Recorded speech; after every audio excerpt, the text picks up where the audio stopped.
Assalamualaikum warahmatullahi wabarakatuh. Yang terhormat Bapak Witrionanda STMT selaku pembimbing 1. Yang terhormat Bapak Junaidi Asrul SSTMT selaku pembimbing 2 saya. Yang terhormat Bapak Firmansyah STMT selaku ketua penguji. Yang terhormat Ibu Berlianti STMT selaku sekretaris penguji. Yang terhormat Bapak Dasrul Yunus STMkom selaku anggota penguji.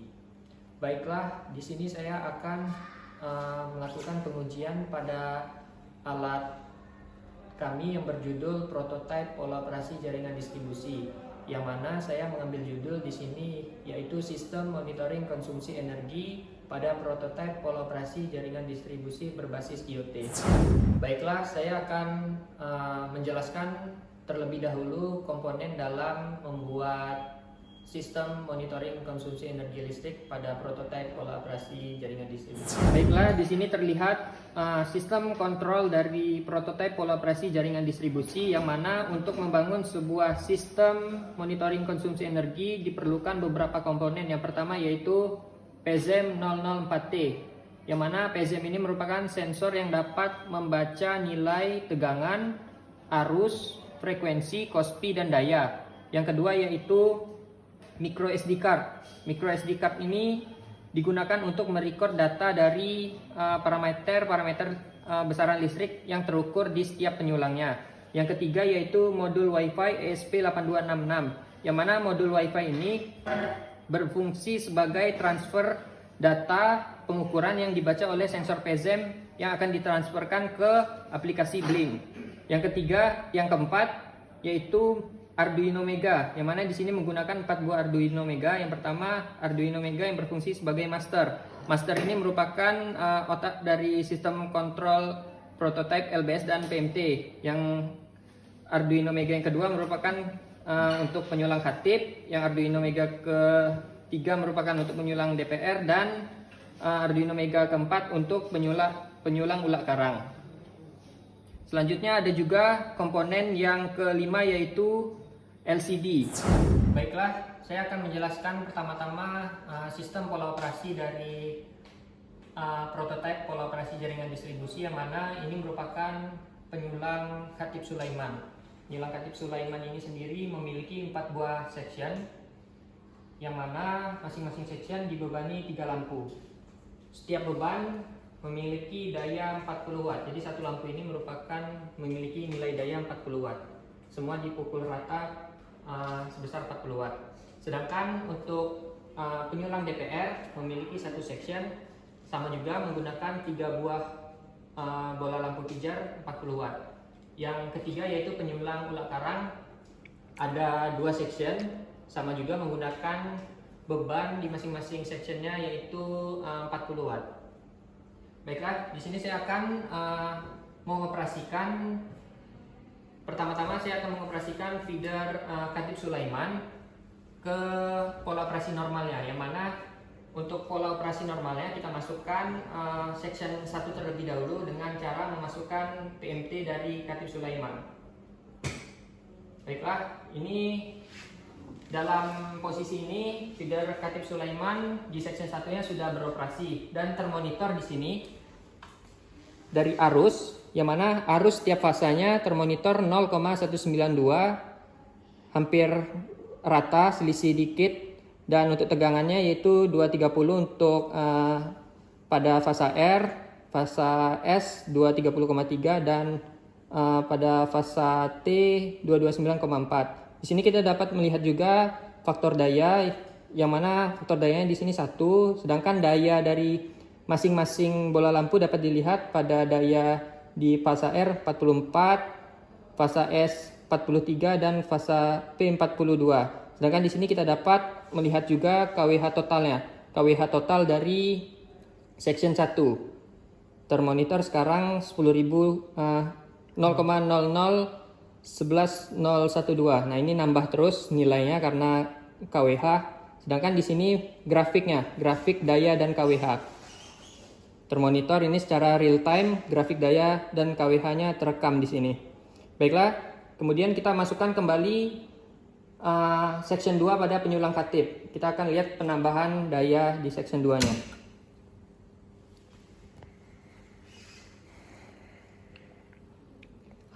Setelah dimasukkan section 2, kita lihat termonitor nilai arus menjadi bertambah, yang semula 0,180-an sekarang menjadi 0,374. Begitu juga di masing-masing fasanya hampir sama, sedangkan tegangan juga hampir sama, masih di 230,5. Kospi-nya pun masih 1, dan kita lihat di sini dayanya termonitor bertambah karena kita masukkan section 2 menjadi 86, ada yang 85 dan ada yang 85. Dan KWH totalnya di sini mungkin lebih cepat ya naiknya dibanding dengan section 1 tadi, soalnya bebannya bertambah. Dan di sini juga kita dapat melihat grafik daya dan KWH-nya. Baiklah, kita masukkan kembali section 3. Kita masukkan section 3. Ya, maka terlihat di sini nilai arus pun meningkat, yang awalnya tadi 0,3 sekarang menjadi 0,5. Tegangan juga masih sama, Kospi juga masih sama, dan kita lihat di sisi dayanya. Daya setelah 3 section dimasukkan menjadi 131. Ada juga 128 dan di fase T juga 129. Dan KWH totalnya makin bertambah setelah kita masukkan section 3, dan grafik KWH-nya kita dapat lihat di sini, daya dan KWH-nya.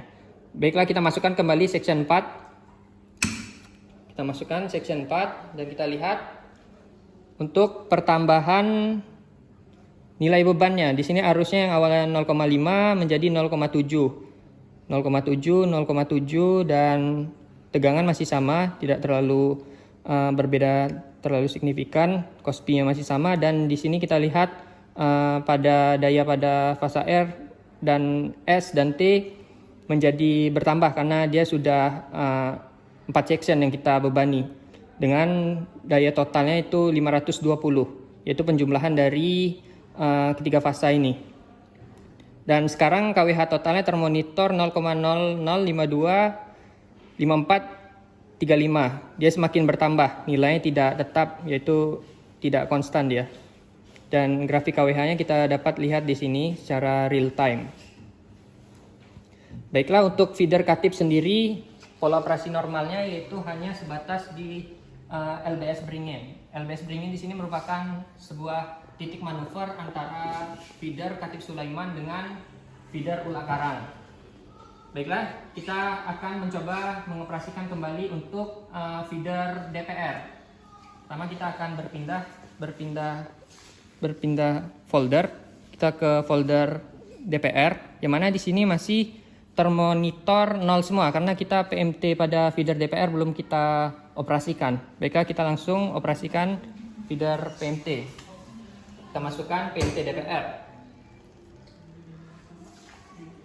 Tunggu ini delay pengiriman dari SP8266.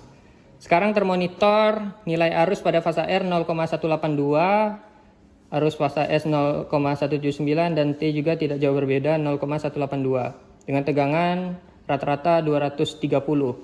Dengan Kospi 1 dan beban masing-masing fasanya itu 41 watt. Daya per masing-masing fase-fasenya yaitu 41,8 watt. Dengan daya total 124,8 watt. Di sini juga kita dapat lihat KWH totalnya. KWH dari ketiga fasa sudah mulai menghitung, sudah mulai bertambah. Dan di sini juga tercantum grafik daya dan KWH dari penyulang DPR. Baiklah, karena penyulang DPR hanya satu section, kita langsung coba mengoperasikan penyulang ulang karang. Pertama kita akan berpindah ke sheetnya feeder Ulak Karang. Baiklah, di sini masih termonitor 0 karena PMT pada penyulang Ulak Karang belum kita operasikan. Jadi masih belum ada beban pada penyulang Ulak Karang. Baiklah, kita akan memasukkan PMT dari penyulang Ulak Karang. Baiklah, kita masukkan PMT penyulang ulang karang, maka beban pada section 1 akan terbaca dan termonitor pada aplikasi Blink yaitu 0,182 pada arus arus S juga 0,182, T juga 0,183. Tegangan masih standar 230,3, rata-rata 230, Kospi-nya 1 dan dayanya masih 41 watt, daya S juga masih 41, daya T 42 dan daya totalnya 125,8 watt. Jadi ini merupakan daya dari section 1 dan bebannya masih 0,1. Baiklah, kita akan masukkan section 2 dari feeder Ulak Karang. Kita lihat pertambahan konsumsi energi baik dari segi bebannya juga bertambah. Kita lihat menjadi 0,376 ampere. Sedangkan tegangan masih konstan, masih stabil, masih di 230. Dengan Kospi masih bagus, masih nilai 1. Daya pada fasa R menjadi 86 yang awal mulanya 40 watt. Daya S juga menjadi 83 watt, daya T 85,5 watt. Dengan daya total dari penyulang Ulak Karang sekarang yaitu 256 watt. Jadi penyulang Ulak Karang ini memikul 2 buah section yang mana bebannya kami simulasikan beban normalnya yaitu sekian, 256,366 watt. Maksudnya daya totalnya. Dan di sini juga kita dapat lihat KWH total dari pemakaian kita masukkan section 1 tadi, beban di section 1 dan beban di section 2. Dan grafiknya kita lihat di sini bahwa grafik yang berwarna putih ini yaitu KWH total. Jadi dia selalu naik tergantung pemakaian dari setiap section. Dia selalu naik. Sedangkan untuk warna merah, warna biru dan warna hijau merupakan grafik dari daya di masing-masing fasa. Baiklah, selanjutnya saya akan mensimulasikan pertambahan nilai konsumsi energi apabila kita melakukan manuver beban pada masing-masing penyulang. Baiklah, contoh pertama saya akan melakukan simulasi manuver beban pada penyulang Khatib Sulaiman dengan penyulang Ulak Karang, yang mana saya akan mensimulasikan manuver beban feeder Khatib, yang mana feeder Khatib ini akan saya simulasikan melakukan pemadaman diakibatkan adanya pemeliharaan terencana. Saya akan mensimulasikan pemadaman di section 2 Khatib Sulaiman. Baiklah, tahapan sebelum memadamkan section 2, kita harus meloopingkan antara 2 penyulang, yang mana syarat looping ini harus sinkron, yang mana dari sisi tegangan, frekuensi, dan urutan fasanya. Baiklah, kita langsung saja memasukkan LBS beringin, yang mana posisi pola operasi normalnya yaitu merupakan NO, yang mana LBS beringin ini merupakan LBS yang dibangun untuk menjadi titik manuver antara penyulang Ulak Karang dan Khatib Sulaiman. Baiklah, kita masukkan terlebih dahulu LBS beringin. Baiklah, sekarang posisi feeder Khatib Sulaiman dengan feeder Ulak Karang sekarang sedang looping. Baiklah, setelah looping baru kita padamkan section 2 dari feeder Khatib Sulaiman dengan melepas terlebih dahulu LBS BTPN. Baru kita lepas LBS Mitsubishi. Terlihat bahwa section 2 sedang padam. Maka di saat padam ini, maka pekerjaan pemeliharaan dapat dilakukan. Nah, terlihat juga sekarang section 3 dan section 4 dari feeder Khatib Sulaiman telah dipikul oleh feeder Ulak Karang. Yang mana kita lihat di sini awal mula beban normal dari feeder Ulak Karang sendiri yaitu 0,7 ampere karena dia memiliki 2 buah section, dan sekarang kita lihat pertambahan bebannya menjadi 0,76 karena dia menambah 2 section dari Khatib yaitu section 3 dan section 4. Kita lihat juga dayanya, daya di masing-masing fasa. Daya pada fasa R 1,75 watt menjadi, yang awal mulanya cuma 80 wattan, dan daya totalnya kita lihat menjadi 519. Dan di sini kita lihat juga KWH totalnya terus bertambah, apalagi dengan adanya pertambahan beban dari feeder Khatib Sulaiman. Dan grafiknya pun dapat terlihat, grafik dayanya pun jadi semakin melonjak karena terjadinya penambahan beban di feeder ulak karang. Baiklah, setelah rasanya pekerjaan dari section 2 telah selesai, kita akan melakukan penormalan. Yang mana melakukan penormalan sama juga dengan cara melakukan seperti manuver tadi, yaitu kita harus melupingkan antara kedua penyulang, yaitu penyulang katip dan penyulang ulak karang. Baiklah, kita masukkan kembali LBS Mitsubishi. Baru kita masukkan kembali LBS BTPN. Dan sekarang posisinya sedang looping. Nah, pada saat posisi looping ini barulah kita lepas dan kita kembalikan ke pola operasi normal dari kedua penyulang dengan melepas LBS beringin. Dan sekarang posisi LBS beringin sudah kembali seperti semula, yaitu normally open, dan kondisi kedua penyulang sekarang sudah berada di pola operasi normalnya.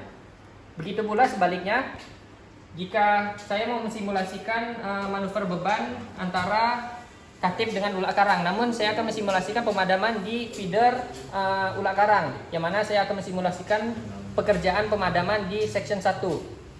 Sama juga, kita pindah dulu ke file di Blink di bagian katip. Kita lihat beban normal katip yaitu 0,7 ampere dengan daya sekitar 176. Jadi kita akan mensimulasikan manuver satu buah section feeder ulak karang.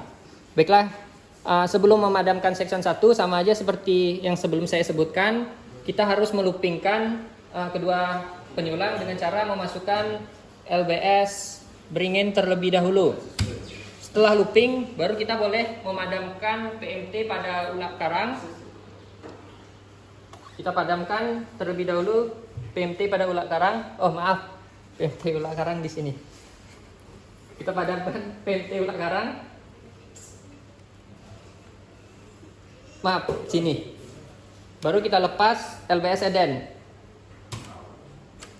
Baiklah, sekarang kita lihat pada section 1 telah padam dan pekerjaan pemeliharaan telah dapat dilaksanakan. Dan kita lihat juga sekarang section 2 pada feeder ulak karang tetap beroperasi, yang mana ini dikarenakan kita lakukan manuver beban ke feeder Katip Sulaiman. Kita lihat penambahan beban pada feeder Katip Sulaiman yang awalnya 0,7 menjadi 0,9.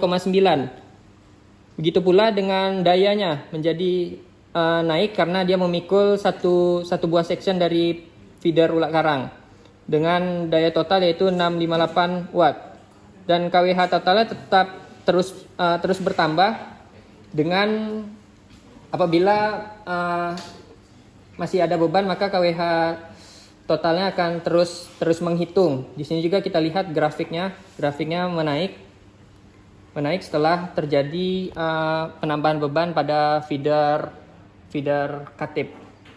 Baiklah, setelah disimulasikan pemadaman selesai, barulah kita lakukan penormalan, yang mana sama juga kita melakukan looping kembali dengan cara memasukkan terlebih dahulu PMT pada feeder ulak karang. Baru kita masukkan kembali LBS Eden supaya looping. Setelah looping, barulah kita kembalikan ke pola operasi normalnya, yaitu melepas LBS beringin. Baiklah, sekarang feeder ulak karang dan feeder Katip Sulaiman telah kembali ke pola operasi normalnya. Baiklah, saya akan mensimulasikan pertambahan konsumsi energi pada penyulang ulak karang apabila memikul beban DPR. Yang mana di sini saya lihat terlebih dahulu ke sistem monitoring di aplikasi Blink pada penyulang DPR. Termonitor pada arus penyulang DPR yaitu 0,18 ampere dengan tegangan 231. Di setiap fasa juga masih hampir sama dengan dayanya yaitu 42 watt. Daya totalnya 128,781 watt dengan KWH total yang semakin bertambah seiringnya waktu. Baiklah, karena penyulang DPR di sini hanya ada satu section, maka apabila ingin melakukan pemeliharaan biasanya di lapangan itu kita bisa memperpendek daerah padam dengan cara melepas jamperan pada TM5 atau melepas CO percabangan. Jadi di sini saya akan mensimulasikan bahwa beban lampu ini akan dipikul oleh akan dipikul oleh penyulat ulang karang. Jadi yang di sisi sini saya akan mensimulasikan pada kenyataan di lapangan, yaitu dilepas di jumperan TM5. Jadi di sini anggap saja sudah ada TM5 dan saya lepas jumperan TM5. Baiklah, sebelum melakukan pemadaman, saya akan melakukan sinkronisasi dulu antara dua buah penyulang. Kita akan melupingkan dua buah penyulang dengan cara memasukkan LBS Bung Hatta yang merupakan titik manuver antara kedua penyulang, yaitu penyulang ulat karang dengan DPR. Baiklah, kita masukkan LBS Bung Hatta terlebih dahulu. Baiklah, sekarang kita lihat termonitor bahwa kedua penyulang telah looping dan barulah kita memadamkan terlebih dahulu PMT pada feeder DPR. Baiklah, jadi setelah padam kita lihat bahwa pada section 1 ini sebagian beban section 1 telah dipikul oleh feeder ulat karang. Baiklah, kita lihat ke file feeder ulat karang. Penambahan beban pada feeder ulat karang yang awal mulanya dia memikul beban 0,3 ampere sekarang menjadi 0,5 ampere karena dia telah memikul sebagian beban section 1 pada penyulang DPR. Begitu pula di sisi dayanya juga bertambah menjadi 130 watt, di S 128 watt dan di T 129 watt dengan daya total 389 watt. Kita lihat di sini KWH totalnya tetap bertambah seiring berjalannya waktu, dia akan tetap terus bertambah. Baiklah, kita akan kembalikan ke pola operasi normalnya, yang mana disimulasikan pekerjaan pada sebagian section 1 telah selesai dan jumperan TM5 telah disimulasikan, telah dipasang kembali. Kita akan memasukkan PMT pada feeder DPR terlebih dahulu. Kita lakukan looping. Setelah looping, barulah kita melepaskan LBS Bung Hatta yang merupakan titik manuver. Sekarang status dari kedua penyulang ulat karang dan penyulang DPR telah kembali ke pola operasi normalnya. Kita dapat lihat juga di penyulang DPR bebannya sudah kembali seperti normal, yang itu bebannya 0,18 ampere dengan daya 42 watt dengan KWH totalnya terus bertambah seiring berjalannya waktu. Sekian demo alat saya yang berjudul Sistem Monitoring Konsumsi Energi Listrik pada Prototipe Pola Operasi Jaring Distribusi. Apabila ada salah kata dan tingkah laku, saya mohon maaf. Wabillahi taufiq wal hidayah. Wassalamualaikum warahmatullahi wabarakatuh.